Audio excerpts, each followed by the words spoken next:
Hello everyone, কেমন আছেন সবাই? আজকে আমি একটা চিতই পিঠার রেসিপি নিয়ে এসেছি।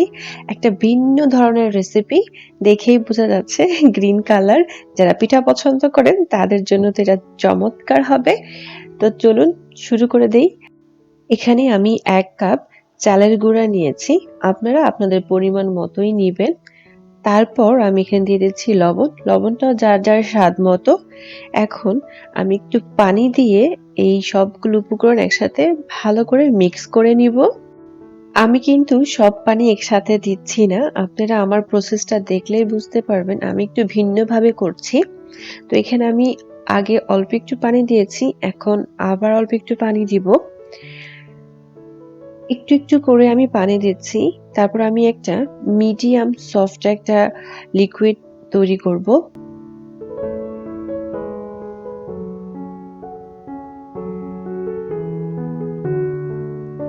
ঠিক এই সময় আমি এটাকে রেস্টে রেখে দিব। আমি হাফ অ্যান আওয়ার জন্য রেস্টে রেখে দিব। আপনারা চাইলে তার চেয়েও বেশি রাখতে পারেন।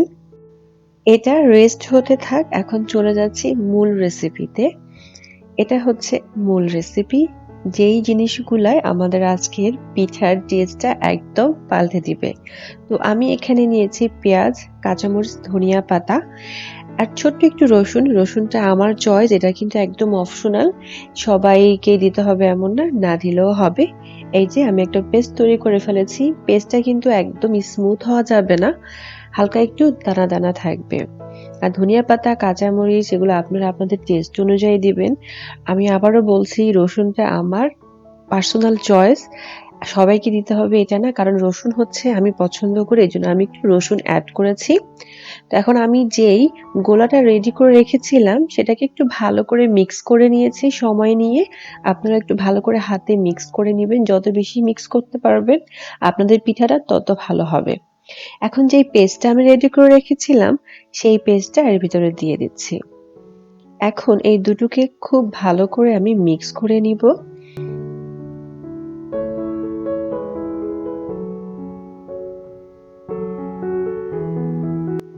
এখন এর ভিতরে আমি একটা খুব গুরুত্বপূর্ণ জিনিস দিচ্ছি, সেটা হচ্ছে বেকিং সোডা।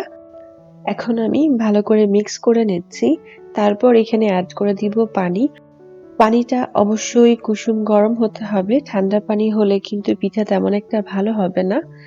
তারপর আমি এখানে আবার ভালো করে মিক্স করে নিচ্ছি। আর আমার কাছে মনে হচ্ছে আরেকটু পানির প্রয়োজন। তো আমি এখানে আরেকটু পানি দিয়ে দিচ্ছি।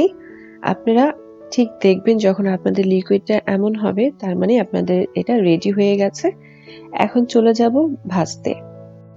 সাজের উপর আমি হালকা একটু তেল মালিশ করে নিচ্ছি। এটা কিন্তু খুবই জরুরি।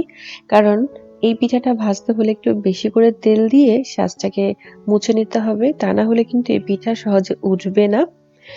আর আপনার সাজটা অথবা আপনি যে পাত্রে করবেন সেটা হালকা একটু গরম হতে হবে।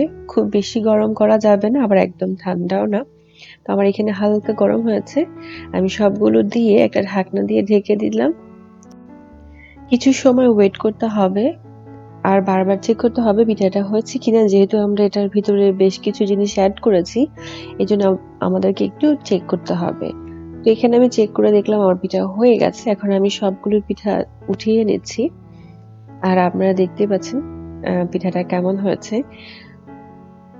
আমার কাছে পিঠার কালারটা খুবই ভালো লেগেছে। কালারটা যেমন, পিঠাটা খেতেও কিন্তু খুব মজা হয়েছে। আপনাদেরকে আমি বলে দিচ্ছি এটা খেতে কেমন লাগে। আমরা যখন চিতই পিঠা ধনিয়া পাতা ভর্তার সাথে খাই তখন যেই টেস্টটা আমরা পাই ঠিক তেমন একটা টেস্ট এটা হয়েছে।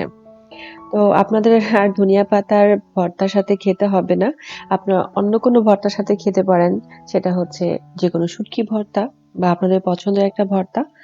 কারণ ধনিয়া পাতা দিয়ে যখন করেছেন তাহলে আর ধনিয়া পাতার ভর্তা না খেলেও চলবে। আমার তো মাংসের ঝোলের সাথে এই পিঠা খেতে অনেক মজা লেগেছে। আপনারাও চাইলে আপনাদের পছন্দের একটা মাংস রান্না করে এই পিঠা খেতে পারেন। তো এই ছিল আমার আজকের গ্রিন পিঠা বা সবুজ পিঠা বা এটা ঝাল চিতই পিঠাও বলতে পারেন রেসিপি।